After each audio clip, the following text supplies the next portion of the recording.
Trump has broken another promise. And there's two factions of the not base of MAGA, but the group of influential, and I think they kind of represent people out in the world who were kind of MAGA in the last campaign cycle, but now are going, whoa, this is not what I want. Andrew Schulz is one of those people. And the two factions are one group, or at least the two factions of experiences that they're having, is people who look at what Trump is doing and go, I don't want him to do those things, despite them being the exact things that Trump said he was going to do. And then you have the other faction, which is Trump failing on things he promised, like lowering prices, and going, no, he's not doing something that he promised that I supported, and now he's flopping on it. And interestingly, Andrew Schulz is both. He's both upset at all the things Trump is doing that Trump said he was going to do, and he's calling out whenever Trump is doing things that or he's failing to do things that he promised to do. So I'll show you this clip, and then I'll discuss the latest example of what's causing discontent. I believe when Trump, everything he campaigned on, I believe he wanted to do. And now he's doing the exact opposite thing of every single fucking thing. I don't know what he's done. Yeah, exactly to your point. If you tell me, it's easier for me to believe you wanted to do all these things if any of them were happening in the way that you said they were. To that point, like, there'll be people that they'll DM me and be like, you see what your boy's doing? You voted for this. I'm like, I voted for none of this. He's doing the exact opposite of everything I voted for. Yeah. I want him to stop the wars. He's funding them. I want him to shrink spending, reduce the budget. He's increasing it. It's like everything that he said he's going to do, except sending immigrants back. And now he's even flip-flopped on that. So I'm not doing the whole, I don't have time in this segment to do let me explain to you, Andrew, the bazillion ways that you did support the things that he's doing. You just didn't realize that they would be as bad as they are in practice. But no time for that. And he's a comedian, and obviously he has a podcast there. And he notoriously had Trump on the podcast, and it was a big smooch sesh. And so I think it's fair to be upset with those people and to go, hey, to whatever extent you're now opposed to this movement and open to others, come on. To use the metaphor I used in the last segment, drive over the median and get over on this side of the highway, brother. Shooey! The Washington Post said White House has no plan to mandate IVF care despite campaign pledge. He just lied when he said he was going to do that. Okay?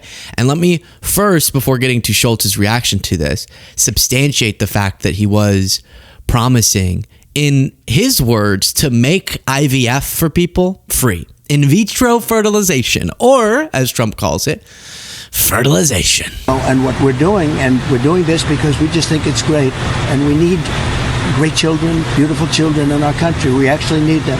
And we are going to be, under the Trump administration, we are going to be paying for that treatment. So we are paying for that treatment. All Americans who want it? For all Americans that get it. All Americans that need it. So we're going to be paying for that treatment, or we're going to be mandating that the insurance company pay. Right. So he's saying either the government's going to set up some program to just pay for IVF, or he's going to force insurance companies. He's obviously not just doing the paying thing. We would have seen that in legislation somewhere.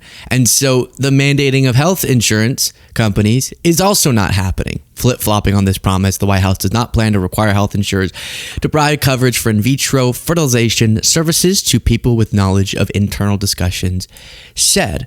And in response to that, Schulz posted this on, it looks like an Instagram story, saying, for anyone that is looking for financial assistance with IVF, especially now that Trump flip-flopped once again on a campaign promise, please look into Baby Quest Grants. It's a wonderful charity that we are working with, specifically provides financial aid for fertility treatments. And this comes from a more personal place for him because he, from my understanding, himself has a child because of a fertilization treatment.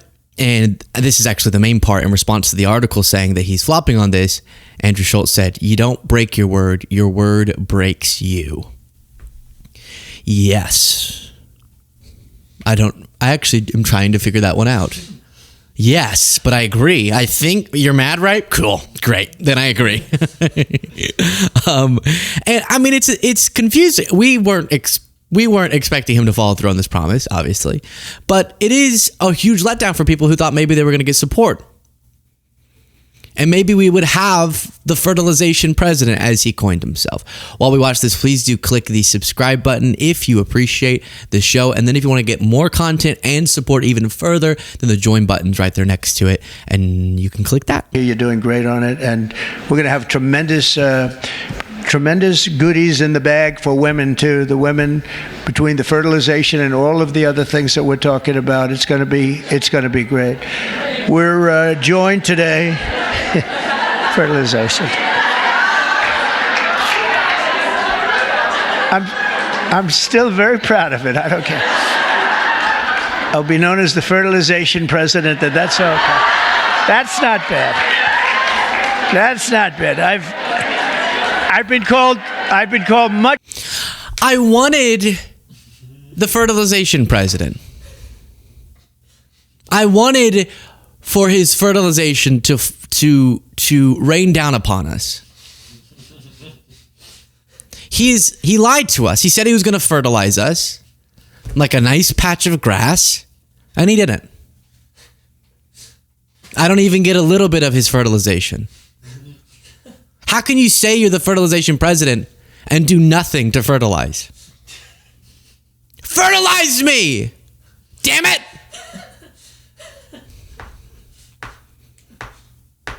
Now, the reason he says that, fertilization, because he can't remember in vitro.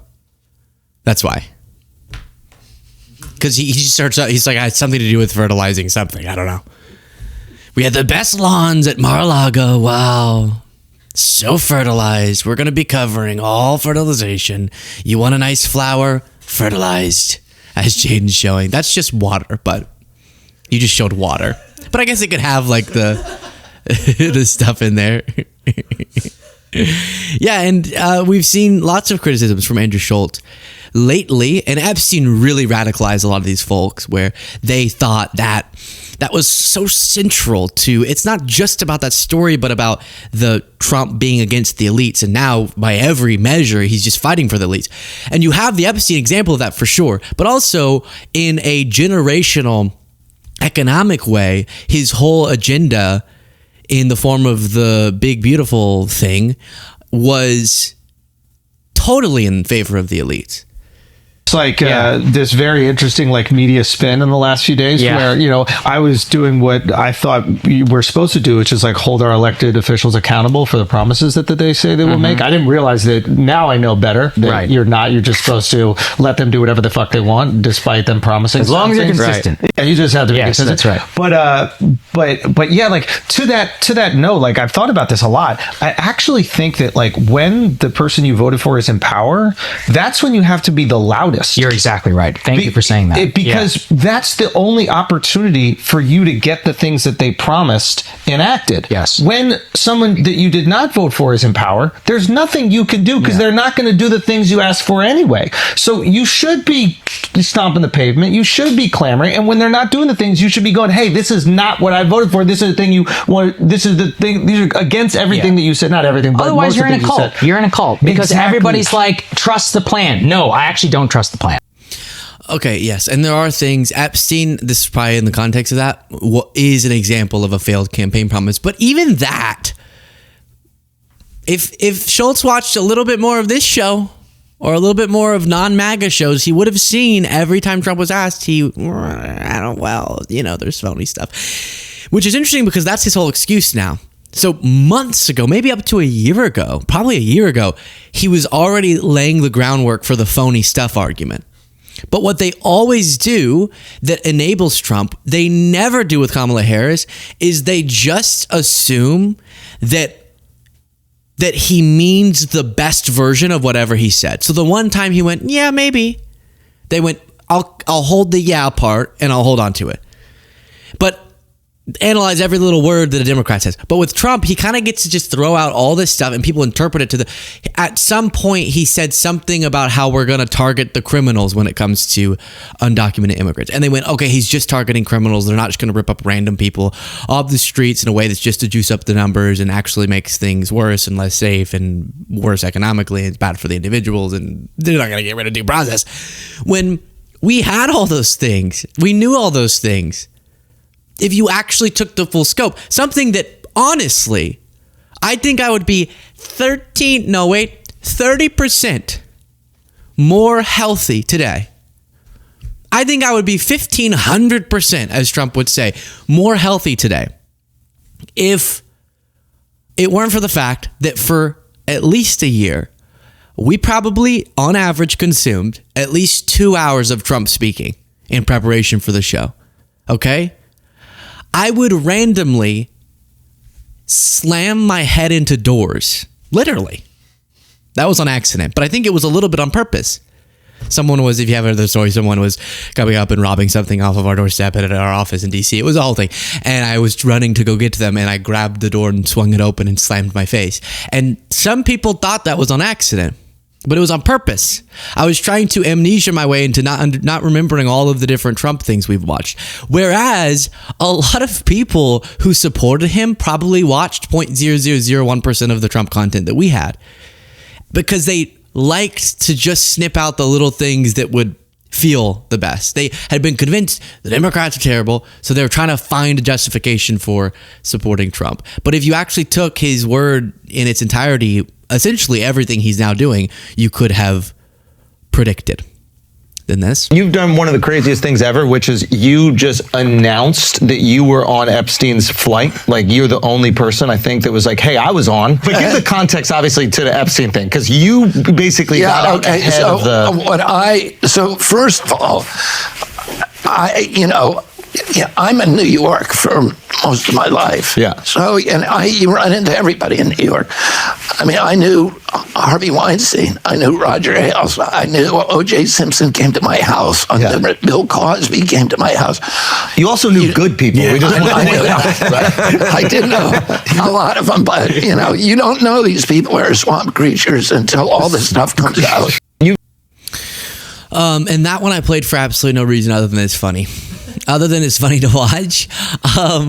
And yeah, I get he's famous and influential. So I get why you would accidentally rub elbows with a lot of people who end up being bad. But the way he explains it is just so off. I was in New York. A little bit of the impression came through. Sorry, I wasn't trying to do that. Just a little bit. Just at the end. New York. I'm sorry. I apologize. I wasn't even on purpose. Jaden's falling out of his chair. I was in New York. It's not. We love any things that you can control that impede anything. It's just difficult to not sometimes accidentally do it. Okay, it is. Just calm down, chill. That's a weird justification. I was in New York. Like, I know people who've lived in New York. And people go, well, Trump was a New York guy. Of course he's going to have been best friends with Dahmer. It's like, what? How does that connect? New York. They have the parties where you go, and all the people who've done sex crimes or other crimes are there. It happens. You can't control it. Share your thoughts in the comments.